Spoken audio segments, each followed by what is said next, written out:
ప్రతి అక్షరం ప్రజల పక్షం. HR9 న్యూస్ టీవీకి స్వాగతం, సుస్వాగతం.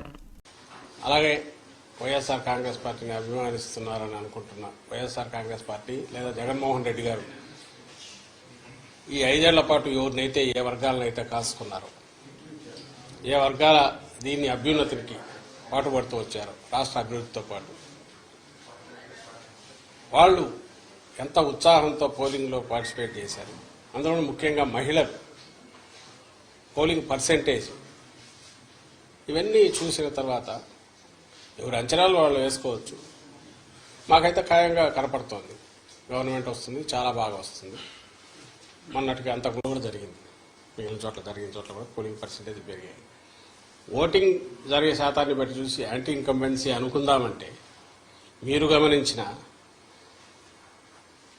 జగన్మోహన్ రెడ్డి గారి మీద అంత వ్యతిరేకత పెంచుకుని ఈ వర్గాలు ఏ వర్గాల కోసం అయితే నిలబడినాడు వాళ్ళు రావడానికి అంత ఇది రీజన్ కనపడతా లేదు. వీళ్ళందరూ చంద్రబాబు నాయుడు కానీ ఆయన పార్టీ కానీ పెట్టిన సూపర్ 6 అనే ఇది కానీ లేదా ఆయన అర్జెంటుగా తెచ్చుకోవాలని వాళ్ళ కోరికుందా అని చూద్దామంటే అంతా అటువైపు కనపడలేదు. ఎందుకంటే చంద్రబాబు నాయుడికే తన అజెండా మీద నమ్మకం లేదు. ఆయన సూపర్ 6 గురించి కూడా ప్రచారం చేసుకోవాలి. ఆయన ఎంతసేపు ఉన్నా జగన్మోహన్ రెడ్డి గారి మీద వ్యక్తిగతంగా దాడులో లేదా వివేకానంద రెడ్డి హత్యను ఇంకా గొడ్డలు అనడము, ఇంకోటి కుటుంబం దీన్ని వాళ్ళకు సంబంధించిన కుటుంబ సమస్యల తీసుకొచ్చి పెట్టడము, లేదు లాస్ట్లో ల్యాండ్ టైటిలింగ్ యాక్ట్ అని ఇంకోటి తీసుకొచ్చి ఒక అర్థం లేని ఇది దేన్నైతే వాళ్ళు ఆ రోజు సపోర్ట్ చేశారు, దేన్నైతే ఈరోజు ఐ థింక్ నీతి ఆయోగ్ వాళ్ళ దాంట్లో కూడా ఉంది, దాన్ని ఒక ఇష్యూ కింద చేసి ఆయన ఇచ్చిన హామీలే గట్టిగా చెప్పుకోలేని వచ్చాడు. ఎందుకంటే ఆయనకే నమ్మకం లేదు. ఇంతకుముందు కూడా చెప్పాం, అది హామీలను అమలు చేస్తాడే నమ్మకం జనానికి లేదని, ప్రజలకు లేదని. అది ఆయనకు అవగాహన ఉంది కాబట్టి అది వదిలేసి కేవలం వైఎస్ఆర్ కాంగ్రెస్ పార్టీని లేదా వైఎస్ఆర్ కాంగ్రెస్ పార్టీ నాయకులను, అందుకంటే ముఖ్యంగా జగన్మోహన్ రెడ్డి గారిని వ్యక్తిగతంగా దూషిస్తూ మొత్తం వాళ్ళ క్యాంపెయిన్ అంతా దాంట్లో నడిచింది.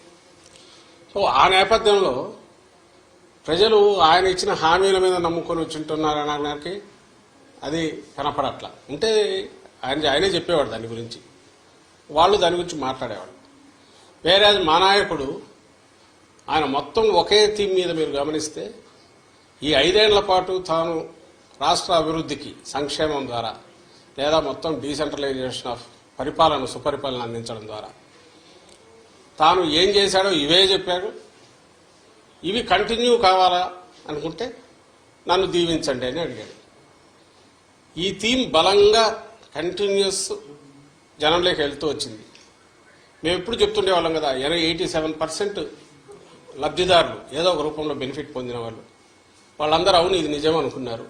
కరెక్టే కదా, ఇది కంటిన్యూ అయితే మా బతుకుల్లో ఇంకా మెరుగైన మెలుపు వస్తుంది, మేలు మెలుపు వస్తుంది, ఇంకా వెలుగు పెరుగుతుంది, కుటుంబం అభివృద్ధి జరుగుతుంది అని వాళ్ళు నమ్మారు. ఏదైతే హోప్ పెట్టుకున్నామో వాళ్ళు ఓన్ చేసుకున్నారు ఈరోజు. అది కనపడుతుంది. అంటే మా దాంట్లో ఇది క్రిస్టల్ క్లియర్గా ఒక వ్యాలిడ్ రీజన్ కనపడుతుంది.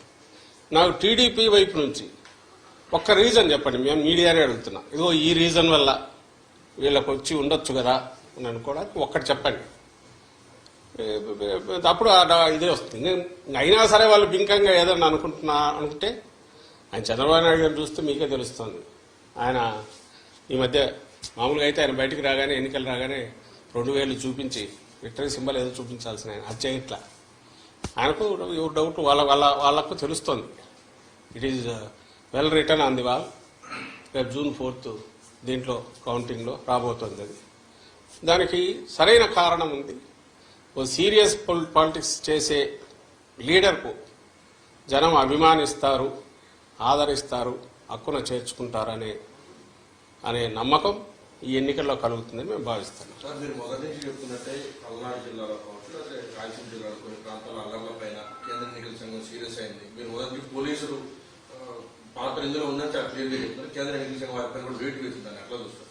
సార్ దానికంటే ఇప్పుడు పురంధేశ్వరి గారు కూడా కొంతమంది అధికారులు మార్చుకున్నారు. ఎక్కడైతే అధికారులు మార్చిన దగ్గర ఇటువంటి ఘటనలన్నీ కూడా దాన్ని ఎలా చూస్తారు? ఇప్పుడు మీరే గమనిస్తే ఈరోజు చూశాను, నాకు ఈనాడు బ్యానర్ హెడ్ ఐ థింక్ సరిగ్గా లాస్ట్ మంత్ ఎప్పుడైతే అందరినీ బదిలీ చేసినప్పుడు లేదా వాళ్ళ మీద యాక్షన్ తీసుకోవాలని చేసి బదిలీ చేసి మార్చినప్పుడు ఎస్పీలు కానీ కలెక్టర్లను కానీ ఈడ్చి పారేసిన ఈసీ అని ఒక పెద్ద బ్యానర్ హెడింగ్ పెట్టి వేశారు.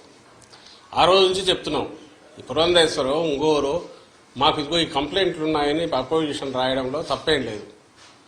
కానీ ఎవరిని పెట్టాలని కూడా వాళ్ళే సజెస్ట్ చేశారు. ఎప్పుడైతే కూటమి ఫామ్ అయిందో అప్పుడే చంద్రబాబు నాయుడు గారికి ఫ్రీ హ్యాండ్ ఇచ్చినారేమో అని అనిపిస్తుంది పైన నుంచి. ఆ మేరకు కొంచెం ఒత్తిళ్లు పనిచేసాయనడానికి బలమైన ఇది ఆ రోజు హడావుడిగా అంతమందిని మార్చినప్పుడు చెప్తున్నాం పట్టులేని వాళ్ళు వస్తే కష్టమని. ఆఖరకు పోలింగ్ తర్వాత జరిగిన హింస చూస్తే అది ఎంత కరెక్ట్ అనేది అర్థమవుతుంది. ఈరోజు మళ్ళీ వాళ్ళు అదే పెడుతున్నారు. పాయింట్ వచ్చి ఎక్కడైతే అధికారులు వాళ్ళు కదిలించి రకరకాల కారణాలు చూపి చేయించుకున్నారో అక్కడే ఇవి జరగడం అంటే వాళ్ళు పెడితే మరి వీళ్ళు ఏజెంట్ల కింద పనిచేస్తారు కదా అని అనుకుంటే ఈ మాత్రం ఇది కూడా జరిగేది కాదు ప్రికాషన్ తీసుకుంటే. కానీ అట్లీస్ట్ ఇప్పటికైనా మేలు. ఇప్పుడు రియలైజ్ కావాల్సింది కానీ ప్రజలు కూడా గమనించాల్సింది ఏంటంటే ఆ రోజు అధికారులు తప్పించి ఎవరైతే తెచ్చుకున్నారో వీళ్ళుండగా జరగడం అంటే అది ఈసీ ఫెయిల్యూరు ప్లస్ టీడీపీ కుట్రపూరితంగా చేసింది అని రెండైతే అవగాహన అర్థమవుతుంది కదా. ఈ నేపథ్యంలో మళ్ళీ వేటు అని చెప్పి ఈరోజు వాళ్ళు చేసేసి ఏదో తమ ప్రతిభనో లేకపోతే టీడీపీ చాలా నిష్పాక్షికంగా ఉందో లేదా ఈసీ నిష్పాక్షంగా వ్యవహరించిందో అన్నట్టు ఈ పత్రికల్లో దాన్ని ఉపయోగించుకుని బ్యానర్లు పెట్టడమే ఆశ్చర్యంగా ఉంది. ఏదైతే మేము చెప్తూ వచ్చామో అదే జరిగింది. వైఎస్ఆర్ కాంగ్రెస్ పార్టీ మళ్ళీ చెప్తున్నాం, జగన్మోహన్ రెడ్డి గారు కానీ మా పార్టీ కానీ ఎట్టి పరిస్థితుల్లోనూ ప్రజలములో మమయమై ప్రజల ఆకాంక్షలకు తగినట్టు ప్రజలకు దీనికి తగినట్టు చేసి తద్వారా బ్లెస్సింగ్స్ తీసుకొని మళ్ళీ పాలనలో కొనసాగాలనుకుంటామే తప్ప ఇట్లా అడ్డగోలుగా వ్యవస్థల్లో దూరో ఎవరినల్లా ఎస్పీలను పెట్టుకునో 3 కలెక్టర్లను పెట్టుకునో దాని ద్వారా ఎన్నికలు మేనేజ్ చేసి రిజల్ట్స్ ఏవో వస్తాయి అనుకోను ఇప్పుడు కూడా రాస్తున్నాడు ఆయన. ఆశ్చర్యం వేస్తుంది. ఈ ఆఫీస్ ఏదో అప్గ్రేడ్ చేయొద్దు మొన్న రాశాడు. ఇది పథకాలు ఆపేసి కాంట్రాక్టర్లకు బిల్లులు పే చేస్తున్నారు. అసలు ఏమనుకుంటాడో అర్థం కావట్లేదు చంద్రబాబు నాయుడు. అధికారం లేక ఆల్రెడీ వచ్చేసాను అనుకుంటున్నాడు. మధ్యలో 5 ఏళ్ళు గ్యాప్ వచ్చినా కూడా తనకుంగా ఇది దిగినట్లేదు. ఇది కూడా ఈ ఆఫీస్ ఇదేమో పంచాయతీ ఆఫీసా స్టేట్ గవర్నమెంట్ అంటే? పంచాయతీ ఆఫీసు ఇంకో దగ్గర ఎక్కడ మారుమూల తెలియని దీంట్లో ఏ కనెక్టివిటీ లేని చోట ఏదైనా ఫైళ్లు తారుమారు అది అనుకోవచ్చు. ఒక గవర్నమెంట్ అనేది అది ఎవరైనా ఉండొచ్చు.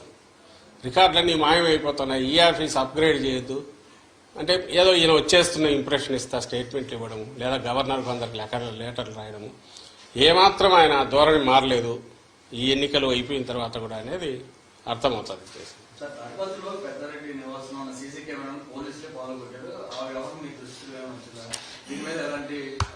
అది అన్యాయమైన ఇది.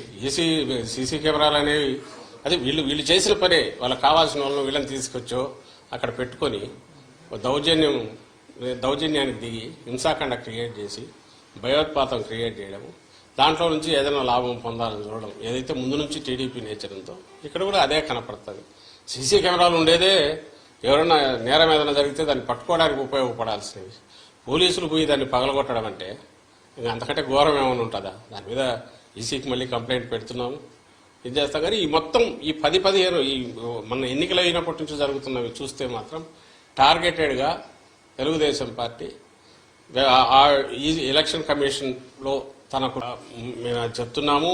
ప్లస్ అన్నిటికంటే ఇదేంటే మన తెలుగుదేశం పార్టీ కూడా ఆ రోజు సపోర్ట్ చేసింది. అది కూడా మేము తెచ్చి చూపించాము. అయినా సరే దాని మీద అడ్డగోలుగా అది ఇంకా ప్రపంచం బద్దలైపోతుంది, తలకిందులు అవుతోంది, ఆస్తులు ఎవరివి ఎక్కడా ఉండవని అంతవరకు తీసుకెళ్ళి వాళ్ళ ఆఖరికి చేసిన డ్రామాలన్నీ నాకు తెలియగలుగుతాను. మళ్ళీ ఈరోజు దాని గురించి మాట్లాడట్లా అయిపోయింది వాళ్ళ పని. దాని పని దాంట్లో 2 తెలుస్తాయి. నేను ఇంతకుముందు అన్నట్టు వాళ్ళు ఇచ్చిన ప్రామిసుల మీద వాళ్ళకి నమ్మకం లేదు. వాళ్ళను జనం తెలుగుదేశం పార్టీని నమ్ముతున్నారనే నమ్మకం కూడా వాళ్ళకి లేదు. బెదరగొట్టడం ద్వారా ఏదో చేయాలని, భయపెట్టడం ద్వారా ఏదో జరగబోతుంది చేయాలని ల్యాండ్ టైటిలింగ్ యాక్ట్ అనేది అది వచ్చేసింది. అది వస్తే మీ బతుకులన్నీ ఇదైపోతాయి, మీ ఆస్తులు మీవి కాదని ప్రచారం చేయాలని చూశారు. ఆ నెగిటివ్ దాంట్లో పడి వాళ్ళు కొట్టుకుపోయినారు. దాని రిజల్ట్ ఏదైనా ఉంది అంటే అది తెలుగుదేశం పార్టీకి నష్టం జరిగింది అనేది పోలింగ్ చూస్తే అర్థమవుతుంది. ఈరోజు ఆఖరికి అర్థమైందిగా. అంటే నీతి ఆయోగ్ వాళ్ళే ఆర్టీఐ యాక్ట్ కింద ఎవరో పెడితే క్లారిఫికేషన్ ఇస్తే దాన్ని వాళ్ళు కూడా మేము సపోర్ట్ చేస్తున్నాం మంచి ఇదని వాళ్ళు అన్నారు. ఇది రియాలిటీ. రియాలిటీ వాస్తవం ఏదంటే 5 ఏళ్ళు బ్రహ్మాండంగా ప్రజలను రాష్ట్రాన్ని కాసుకోవడము, రాష్ట్ర అభివృద్ధికి కానీ సంక్షేమానికి కానీ కట్టుబడి ఉండడము, ఏది చేసినా ప్లెయిన్గా ఉండడము, దిక్కుమాలిన కుట్రలో కుతంత్రాలో ఇలాంటివి చేయకుండా ఉండడము, ఇది జగన్మోహన్ రెడ్డి గారి లక్షణం. చంద్రబాబు నాయుడు ఏమో దానికి పూర్తి రివర్స్. ఆయన ఏది చేసినా దాన్ని ఓ పీక్కు తీసుకెళ్లి గోబెల్స్ తరహాలో ఒక అబద్ధాన్ని పదే పదే చెప్పి అది నిజమని నమ్మించి ఆ ప్రాసెస్లో తను బయటపడాలనుకుంటాడు. బయటపడడం కాదు, మునుగుతాడని ప్రతిసారి రుజువు అవుతున్నా కూడా ఆయన అదే ప్రయత్నం చేస్తాడు. ఇప్పుడు కూడా దానికే పోయాడు. అంతకంటే ఫార్స్ ఏది ఉండదు. ల్యాండ్ టైటిలింగ్ యాక్ట్ మీద అతను ఆడిన డ్రామా ప్రతి ఒక్కరికి తెలుసు. ఈ బిల్డింగ్ ఎవరిదో రెంట్కి తీసుకున్నావు, వాళ్ళ ప్రకారం ఈయన భయపడి ఉండాలి. ఆ పక్కన పొలం ఉంది, వాళ్ళు భయపడి ఉండాలి. ఇంకో పక్క ఎవరు భయపడతారు? ఎవరి ఆస్తులకు ప్రమాదం వచ్చింది? ఏమీ రాలే. అయినా సరే ఈయన క్రియేట్ చేసిన ఒక ఫాల్స్ అబద్ధాన్ని పదే చెప్పేసి రాష్ట్రం అంతా అతలాకుతలం అయిపోతున్న ఇంప్రెషన్ తీసుకొచ్చి ఆ దీంట్లో జరిగింది ఏదే అంటే తనే కొట్టుకుపోయినాడు. అది రేపు June 4th తెలుస్తుంది. ఇలాంటి ఫార్సికల్ దీనివల్ల ఇంకో దాని వల్ల ఏం కాదు అని ప్రజలకు ఏదన్నా కావాలంటే సీరియస్ పాలిటిక్స్ చేస్తేనే వాళ్ళ ఆ పాలిటిక్స్ చేసిన వాళ్ళకి కానీ ఆ పార్టీకి కానీ జనం బ్లెస్సింగ్స్ ఉంటాయి.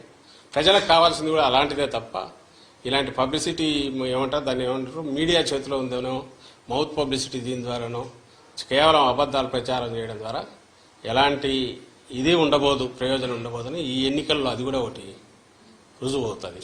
రేపు June 4 మీరు ఫలితాలు చూసినప్పుడు తెలుస్తుంది. సార్, ఇప్పటికే సిట్ని నియమించారు. ఇంకా కౌంటింగ్ ప్రక్రియ సజావుగా సాగాలంటే మరికొంత పోలీసులు కూడా బదిలీ చేయాలని కూడా నిన్న కూడినట్లు తెలుసు. మంత్రులు కూడా ఉంది. ఇప్పుడు ఒకటి సిస్టంలో మేము అనుకుంటుంది అన్నిటికంటే ముఖ్యంగా పోలీస్ అబ్జర్వర్ని తప్పించాలి. ఈసీ తరఫున ఎవరైతే ఉన్నాడో రిటైర్డ్ అధికారి, అతనికి ఏ బాధ్యత లేదు, వచ్చి అందరినీ అడ్డంగా కంట్రోల్ చేసే దీపక్ మిశ్రా అని పేరు ఏదో ఉంది, చేయాలని చూస్తున్నాడు.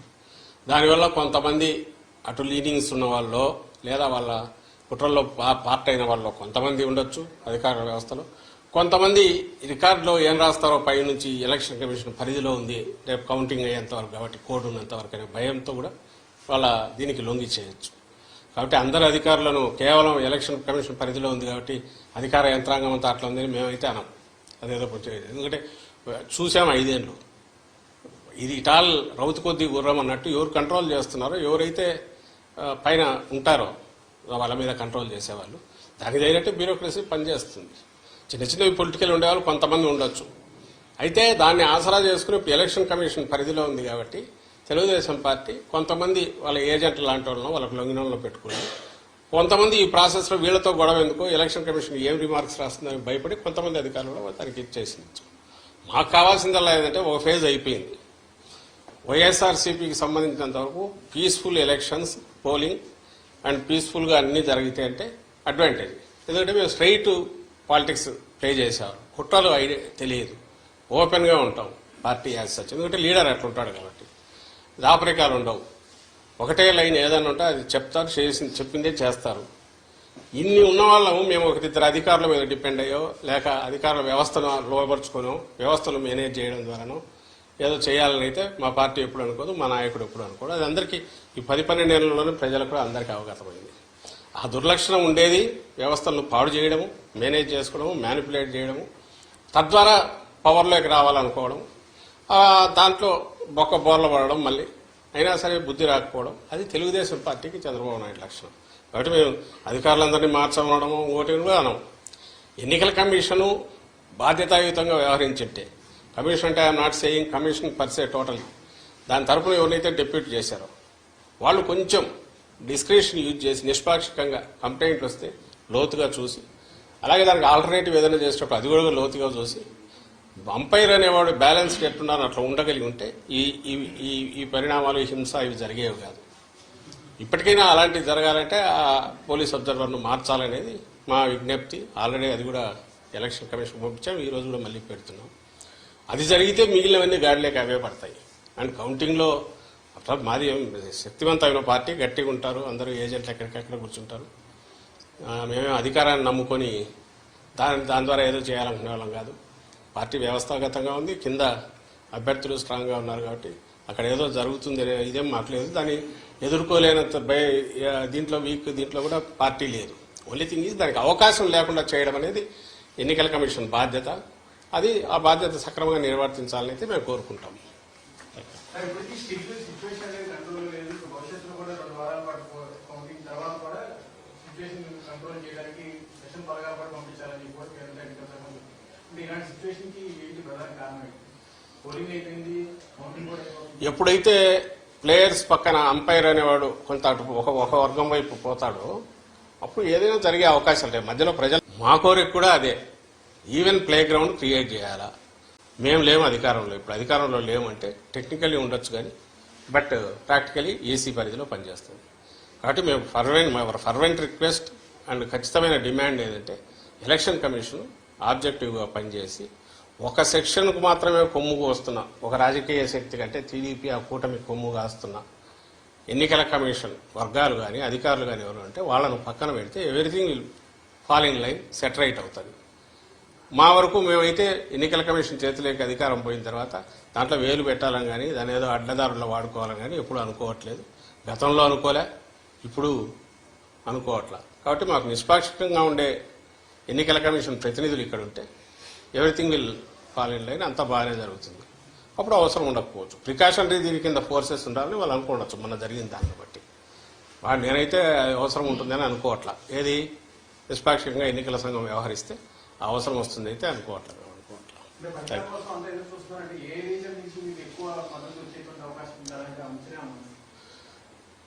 చెప్పాం కదా, కుప్పం నుంచి ఇచ్చాపురం వరకు మొత్తం జగన్మోహన్ రెడ్డి గారి పాలనలో ఏ కాన్స్టిట్యున్సీలో ఏ నియోజకవర్గంలో ప్రయోజనం అందలేదో చెప్పండి.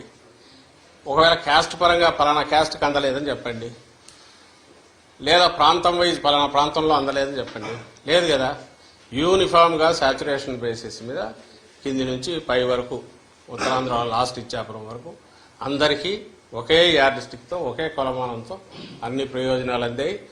అన్ని ప్రాంతాల్లో ఈ ప్రయోజనాలు అందుకున్న వాళ్ళు కానీ లేదా అడ్మినిస్ట్రేషన్ పరంగా కింది వరకు డోర్ టు డోర్ దీనికి అది డోర్ స్టెప్ అడ్మినిస్ట్రేషన్ తీసుకెళ్లడంలో కానీ యూనిఫామిటీ ఒకే రకంగా జరిగింది. కాబట్టి ఆదరణ కూడా అన్ని వైపుల నుంచి అదే రకంగా ఉంది, ఇంక్లూడింగ్ కుప్పంతో సహా. అక్కడ కూడా బలమైన మంచి దీంతో మా పార్టీ గెలవబోతుంది అనేది మాకు కనపడుతున్నది, ఇప్పుడు కనపడుతున్న సూచన. మిగిలిన చోట్ల కూడా అట్లే ఉంటుంది. ఎక్కడైతే లోకల్ కారణాల వలన సరిగా ఎలక్షనీరింగ్ సరిగా ఇది కాక చేసుకోలేకను అభ్యర్థులు దీంతో రకరకాల కారణాలతో చిన్నవి అంటే అక్కడక్కడ ఉండొచ్చు. కానీ ఓవరాల్గా అయితే సేమ్ యూనిఫామ్ ఇది. జగన్మోహన్ రెడ్డి గారి ఓటు ఏదైతే ఉందో, వైఎస్ఆర్సీపీ స్ట్రాంగ్ ఓటు ఏదైతే ఉందో, మా పార్టీ హామీలన్నీ నిలబెట్టుకోవడము లేదా అంతకంటే మెరుగ్గా జీవన ప్రమాణాలను పెంచడము అని అలాగే సుపరిపాలన అందించడం, ఈ ప్రాతిపదిక మీద చూస్తే ఆ బేస్ ఏదైతే స్ట్రాంగ్ ఇది ఉందో అది ఓవర్వెల్మింగ్గా వెల్లువలాగా ఓట్ల రూపంలో ప్రో ఇన్కంబెంట్ ఓట్ల రూపంలో వచ్చిందని మేము భావిస్తున్నాం. అది కనపడుతోంది. మీకు కూడా నేను ఇంతకుముందు చెప్పిందే, పర్సంటేజ్ ఆఫ్ ఓట్స్ పెరగడం, గంటలు వెయిట్ చేయడం, అలాగే మహిళలు బాగా ఎక్కువ మంది వచ్చి చేయడం. వేరే ఊరు నుంచి ఎవరెవరు వచ్చేస్తున్నారు, ఎవరు వస్తారో బస్సుల్లో వచ్చే వాళ్ళంతా ప్రయోజనాలు పొందిన వాళ్ళు, పథకాలు తీసుకున్న వాళ్ళు, బెనిఫిషియరీస్, వాళ్ళ కుటుంబాల్లో పిల్లలు మంచి చదువులు చదువుతున్నందువల్ల, లేదంటే వాళ్ళ తల్లికి తండ్రికో పెన్షన్ నెల ఫస్ట్ కంతా జగన్మోహన్ రెడ్డి గారి పుణ్యం, ఇది పుణ్యమాని ఈ గవర్నమెంట్ మా వైఎస్ఆర్సీపీ ప్రభుత్వం పుణ్యమాని వాలంటీర్ తీసుకెళ్లి ఇవ్వడము. అంటే ప్రతి వాళ్లకు ఒక జగనన్న ఉన్నాడు, ఈ ప్రభుత్వం ఆడింది, మాకేం పర్లేదు, మేము ఎక్కడైనా పోయినా పని చేసుకున్నా అని చెప్పి దూర ప్రాంతాలకు పోయిన వాళ్ళు మెరుగైన వేతనాల కోసం దీనికోసం వాళ్ళందరూ కూడా ఇటు అదే పనిగా రావడం, అదంతా మీ మీడియాలో వచ్చినవే. ఓవర్వెల్మింగ్గా బయట నుంచి వచ్చారని అక్కడి నుంచి వచ్చి ఇవన్నీ కూడా రెండే కారణాలు ఉండాలి. ఒకటి, కొనసాగుతున్న పథకాలు ఇవి రావాలి, ఇవి వస్తే సేఫ్, మా బతుకులు బాగుంటాయి, సేఫ్గా ఉంటుంది అనుకోని ఉండాలి. లేదా చంద్రబాబు నాయుడు ఇచ్చిన ఫాల్స్ ప్రామిసెస్ అని నమ్మి ఉండాలి. మీలో ఎవరైనా నమ్ముతారా? ఆయన ఇచ్చిన ప్రామిసుల మీద ఆయనకే నమ్మకం లేనప్పుడు చంద్రబాబు నాయుడుకే జనం ఎవరు నమ్మినారు? ఎక్కడ డిస్కషన్ కూడా రాలే వాటి గురించి. ఆయనే నమ్మలేదనడానికి ఇన్ని రీజన్స్ ఏం చెప్పింది. ఏది అవి వదిలేసి వేరే రకమైన వ్యక్తిత్వ హననము, లేకపోతే ఇండివిజువల్ను జగన్మోహన్ రెడ్డి గారిని టార్గెట్గా పెట్టి రోజు తిట్టడము, లేదా వైఎస్ఆర్సీపీని జనరల్గా తిడుతుండడము, ఇంతే తప్ప ఎక్కడ తాను ఇచ్చిన హామీల గురించి ఆయన కూడా ఆయన కూటమి కానీ పెద్ద ప్రచారం చేసుకోకపోవడం. ఇవన్నీ చూస్తే ఖచ్చితంగా నేను ఇంతకుముందు అన్నది కనిపిస్తుంది అన్ని ప్రాంతాల్లో అన్ని చోట్ల వస్తేనే మేము ఆశించి లేదా మేము ఎక్స్పెక్ట్ చేస్తున్న విజయం మాకు వస్తుంది. సో అన్ని ప్రాంతాల్లో సమానంగా ఉన్నాయి, బ్రహ్మాండమైన ఆదరణ ఉంది, రిజల్ట్ కూడా అట్లాగే బ్రహ్మాండంగా ఉంటుంది అనేది మా అంచనా.